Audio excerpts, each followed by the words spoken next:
Hi, welcome to the 2021 Wildwood 36 VBDS. We're going to start right in the back here with this little black port. Just got the little clip in the bottom, pop it open. On the left there, you got your cable inlet. On the right, you got a satellite inlet. So you're just going to take your coax cable, plug it into either side, and there you go. It'll fire up your TV location. Down in the bottom and the end of your bumper, just going to pull that cap off. Reach inside here, and you've got your sewer hose there. So pull that guy out. Once it's fully extended, you do get about 20 feet with it. All right, so push it back in. And that's where it's going to store, just help keep any sort of stench out of the trailer. Just take note of those two ears in the adapter here. That's how we'll be attaching it to your sewer system. All right. And the cap's just going to press back into place. In this corner, as well as in each corner of the trailer, you've got these stabilizer jacks here. So what they'll do is they'll just come down, contact the ground, another turn or so just to firm them up, and they'll just get rid of any sort of bounce or sway that you might have in the unit right now. Additionally, you've got these strong arms back here, so you just got that T-latch that you'll loosen off whenever you're running your stabilizer jacks, whether it be up or down. And then once you're in place, you can lock it down, and that'll just get rid of any sort of forward and back movement as well. Right here, we've got your city water connection, so you're just going to take a water hose, plug it into there, turn on the water, and that'll pressurize the water lines throughout the unit. And directly below that, we got these two caps here. So the one on the left here is red for your hot water, and the one on the right here is blue for your cold water. So you're just going to turn that cap off, loosen it off, and it'll just kind of drain out your water lines for you. Purpose of that being if you're looking to winterize the trailer, or if you're leaving the trailer for a while and you don't want your water going stagnant, you can just drain it all out. Right here you got your sewer system, so you get the same style of sewer cap that your adapter is, right? So we're just going to press it in, pull it off, and there you go. You can see it's held on with the same ears, right? So just pressing it in, turn it, locks into place, and that's that. On the left, you got a black valve. On the right, you got a gray valve. So that gray valve is controlling your gray tank. The black valve is controlling your black tank. So your black tank is filled from your toilet. So when you're dumping your tanks, you're going to want to dump that one out first. Allow that to drain out completely. Once that's done, we'll come to the gray, which is filled from your showers and your sink. So we'll dump that last just to help drain that out and keep that hose as clean as possible. All right. Also, get this black tank flush here. So you may notice over time you've dumped out that black tank. You know for a fact it is empty, but it's still reading a third or 2/3, whatever it may be. You're just going to take your water hose, stick it into there, open up that black valve, turn on the water, and that'll just flush out that tank for you, getting rid of any sort of debris that might be causing your issue. For your short cord here, just going to pop that open. It's going to plug into here. So you got your short cord right here. You can see it's got that one little notch down there. It's going to line up with that notch there. Just press it in, little eighth turn locks it into place, then you get that threaded collar in the back there to really lock it into place. Follow the end back, you get a standard 30 amp end right there. Most campsites are going to have that. You can plug straight on in and you're good to go. All right. We do also provide you with a 15 amp adapter to go down to a standard household outlet if you want it to charge your batteries or run your fridge. Towards the front here, you can see you've got that stabilizer jack again. The only difference up here being that its strong arm goes towards the front and center of the unit rather than being straight forward. All right. Then across to the front, this little red key there, you can see that's currently pointing up towards on. It's just letting you know your batteries are turned on right now. If you're gonna press it in, pull it out, and that's your battery disconnected from the system. All right. So if you're looking to remove it for storage, or if you're leaving the unit for a while, just turn that off. All right. Battery itself is housed in that black box back there, so as long as you're plugged in through that short cord in the back or through your 7-pin into your tow vehicle, that battery is charging for you. Access to your propane tanks right behind this flap here, so just push those knobs back and you can get into your two valves there. For the video, I'm just going to pull it off. And then you can see in the back there, that changeover is currently sitting green right now. It's just letting you know there is propane in the system, you're good to go. If it were to ever go red, it's just letting you know that that tank has gone empty. So you can see that arrow there. It's just indicating which tank we're drawing off of.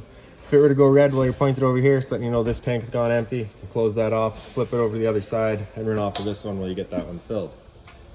All right. In the front, you get the tongue jack. So you get the little light there, up and down.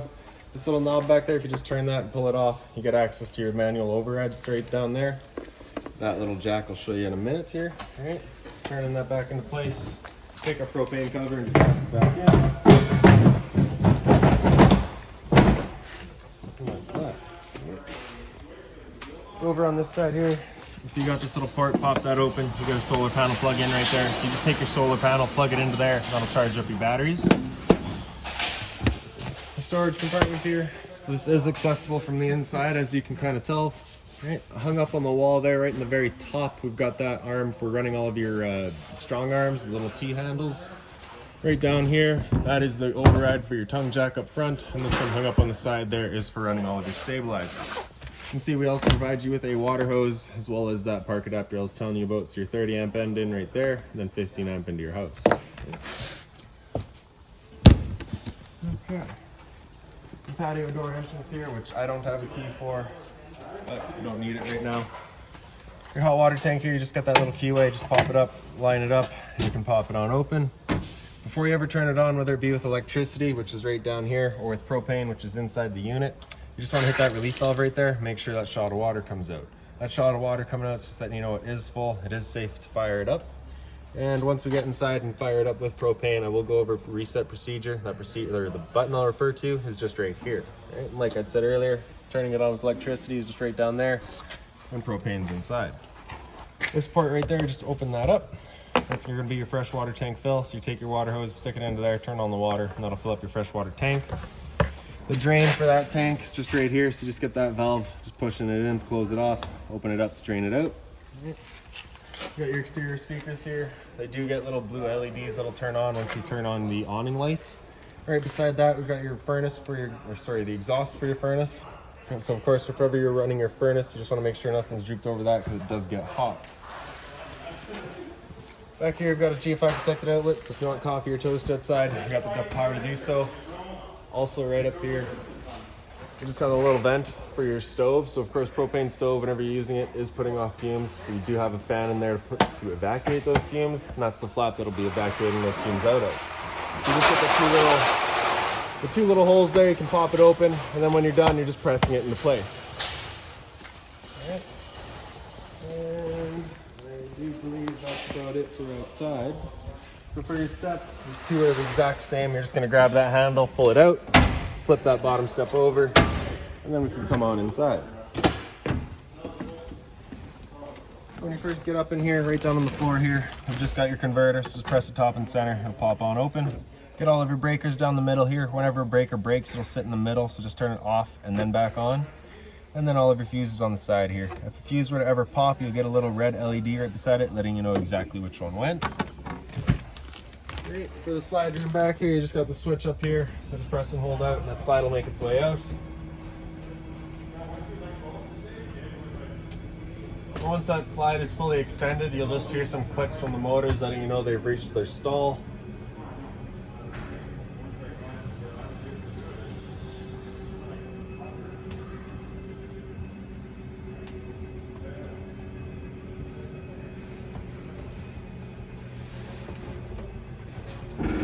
Just like that. All right, the lights throughout the unit, just on their own center push buttons. All right. You got the little closet space back here.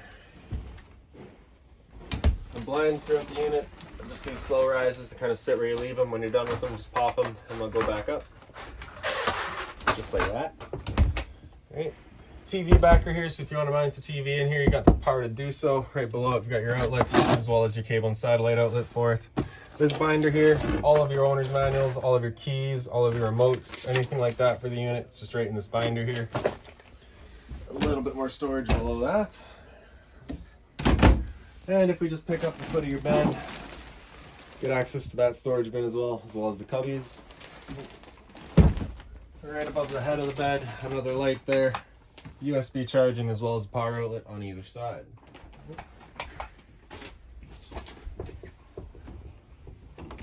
Through the doorway into the bathroom. This light switch is just right up on the wall there. It does turn on the 3. Put the storage behind your toilet there. So they do provide you with a little sample of toilet chemical as well. So basically what you're going to do the first time you use that toilet, you're just going to take that, the entire bottle, just dump it down there, and that'll just help degrade and keep anything that's in there keeping smelling a bit better. Right?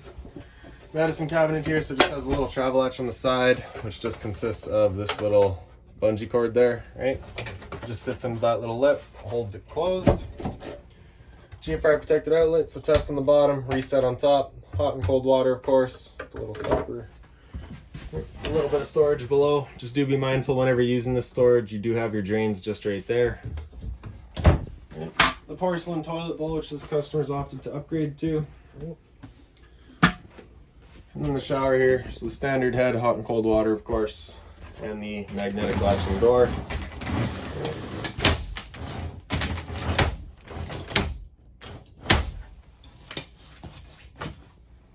Right?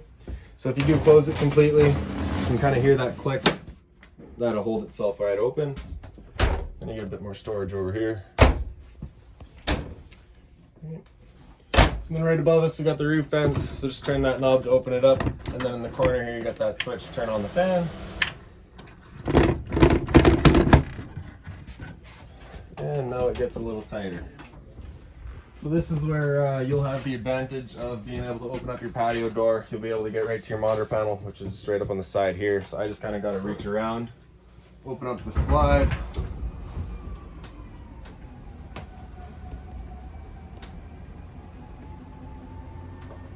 All right, and then we should be able to squeeze through.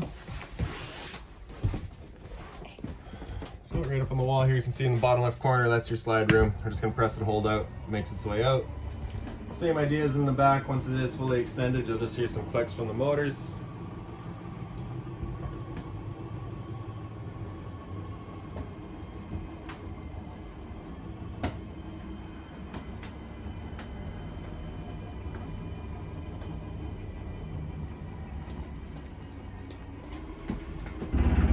And that's that. All right. So just that little lock there for your slide door, sorry. Same thing here for the patio door. All right. And then for your awning, you're just gonna press and hold out. That awning will make its way out.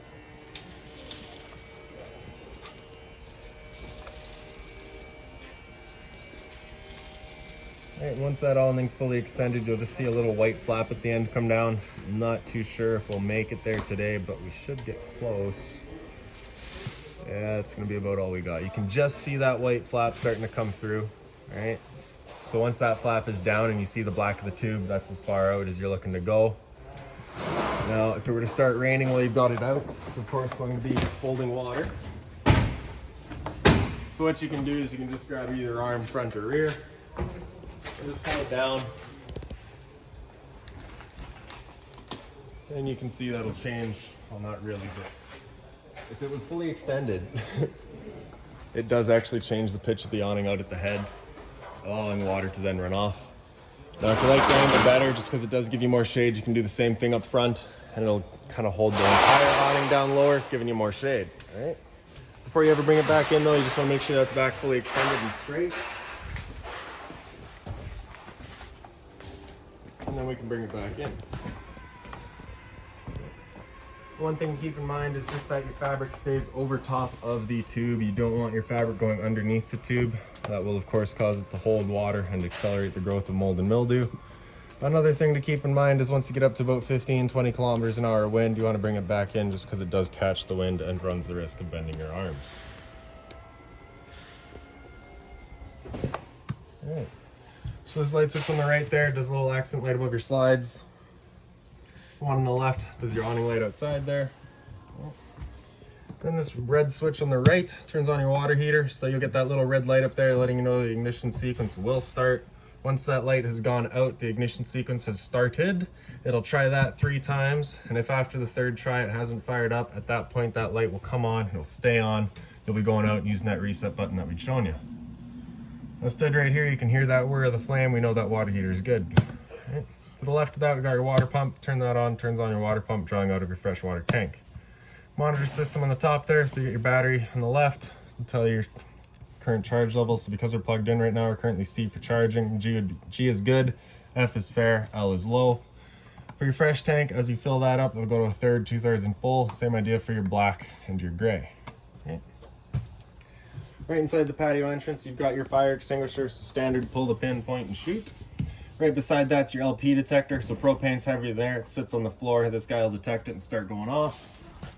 Like I'd said earlier, lights are all just on their own center push buttons. You do get another one right above the sink here. A little bit of storage.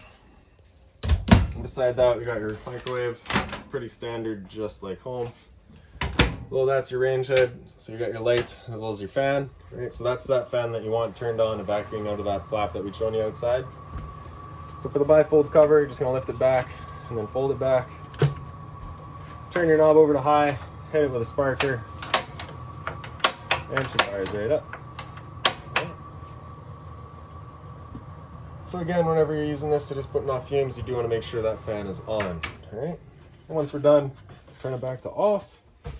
There's a button right on the right side there. It turns on all your knob lights as well as your stove light. And this knob on the far right is your stove knob. All right, so you get that little flame there. It's your pilot light. Press and hold that, and then you can hit the sparker, and you can see in the back there, you just get that little blue glow of that flame. Then you can release. Once you've held it for a couple of seconds, it'll hold itself. And then you can turn it up to your desired temperature, and she fires right up. Okay. Turn it back down to pilot, and it'll hold just the pilot light for you. However, if you're leaving the trailer or going traveling, you just want to make sure that's right off. Right. Below the stove here is the return air for your furnace. You just want to make sure nothing's blocking that. Get storage all down the side here. Right. And then a little bit more storage here. And when it comes time to, if you're looking to winterize the unit yourself, your hot water tank access is right back there. Your fridge here, so you just get this little travel latch in the front there, just kind of unthreads, pull that out, and then we can open her up. Alright, so we get your freezer section here, and your fridge down here. So 120 volt fridge, you do need to be plugged in for it to work. Once we're done, you can see that little hole just back there. You're going to line that up, thread that travel latch back in, make sure she's good and tight. And that's that. Alright. So right up on the wall here, you got your thermostat. Just press that bar on the bottom, it'll wake it up and start from off. She'll come into fan speed. So fan low, it's just gonna run the fan on low speed. Alright, simple as that. After that, we got fan on high. So that's just a fan running on high speed. Now that's just moving air, there's no cooling involved. After your fan high, if you hit it again, it'll come into cool high. So that's gonna cycle the cooling in and out as needed, leaving the fan on high the whole time. Same idea, but leaving the fan on low. Cool low auto is going to now cycle the fan and the cooling in and out as needed, right? Just so that you don't have that constant whir of the moving air. And then cool low high, or sorry, cool high auto is going to be just using, cooling, the high fan, and cycling in and out as needed. Temperature selection is just going to be done with your arrows here. And with the air conditioner running, you basically have two different options. You can have these two louvers here closed, in which case we're using all of the roof ducting to move our air, or you can just open them up and it'll dump all of its air into the living room here. So when you first get out to your campsite, you're going to open that up and cool off this area as quickly as possible, and then you can close them off to start moving the air throughout. Okay. And after the air conditioner, let that bar again come down into heat, again just selecting our temperature with the arrows. It'll turn off the air conditioner and turn on the furnace. Alright, so with the furnace going, it's moving all of its air through all of the floor registers, kind of got them throughout the trailer. Now the first couple of times you use that furnace, you might get a little bit of a smell throughout the trailer. That's just the new furnace smell, and there's not much I can do to help you with, sorry. Alright, with that bar again after heat, it'll come back to off, and it'll just cycle back around. Take your little pantry space here. On your slide, you do get the Chase Lounge, so rather than me setting everything up, that's kind of a brief show of how everything kind of sets up. Basically, you've got a bunch of sections that are removable and just kind of slide into little pockets. So you can see you got the one side here, you got another side over here if you wanted to flip that around for television viewing, and then of course you can send it all just flat for a full bed. Right? You do get storage underneath it on both sides, so you get the 3 cubbies here. You get one underneath each of the dinettes. And there we go. Again, the lights are just on their own center push buttons there. And right above our heads here, we just got your smoke detector. There we go. And then right here, we've just kind of got your entertainment station, right? So you do have a TV backer up here. If you want to mount the TV, you can. Power outlet for it. Unit is pre-wired for Wi-Fi. Right in this little cubby here, you can see up on the wall, you get this little your antenna outlet right in the center there. Turn that booster on, just that button there, it turns on that light, letting you know that booster is on. That will also supply or supplement your stereo. So if you have a bit of a crackly connection there, turn on that booster and that usually helps. Above that is your cable and satellite outlets. And then for your stereo itself, you just get that power button in the center there, turn it on. And then mode to cycle through all of your modes. So we got radio here. So you can see it's kind of crackly right now. Hit that booster, clears it right up, right? So zone 1 is the sound bar itself. Zone 2 is your outside set of speakers. And going through modes, you got your auxiliary in, which is on the side here. TV, which would be hooked up if you had a TV.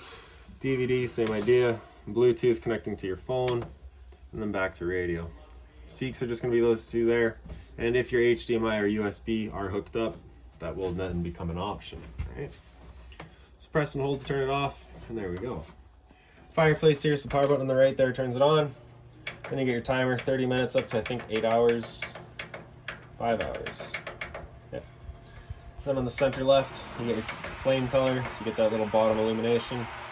Then you get your temperature selection of high, low, or off. Right? Power button, turn it back off. And then into your front here. So again, lights just on their own center push buttons. USB charger up on the wall. So as these bunks are labeled, that's how you want to bring them up. So first bunk up, push that up. Last bunk up, push that one up. And then you can see, got access to your kind of sitting space here. This guy does also fold over, so take that, flip it down. Also, while we're here, that was your storage compartment in the front there, all right? So this guy will flip on down. Then you can take your mattress back here, bring it down, and fold it over. A little kind of bedding area, all right? And once we're done, I'm just gonna fold that mattress back up, pull it over, and stand it up. And then we can take our lounge, flip that back over, and that's that. And then once we're ready for the bunks to come down, you can see first bunk down, and last bunk down. Right. Emergency exit, you're just gonna pull that red tab to get rid of the screen, and you're just gonna take that handle, shove it outside, and hop on out. All right, now that's about it for this unit. If you've got any other questions on it, please feel free to give us a call, 204-237-7272.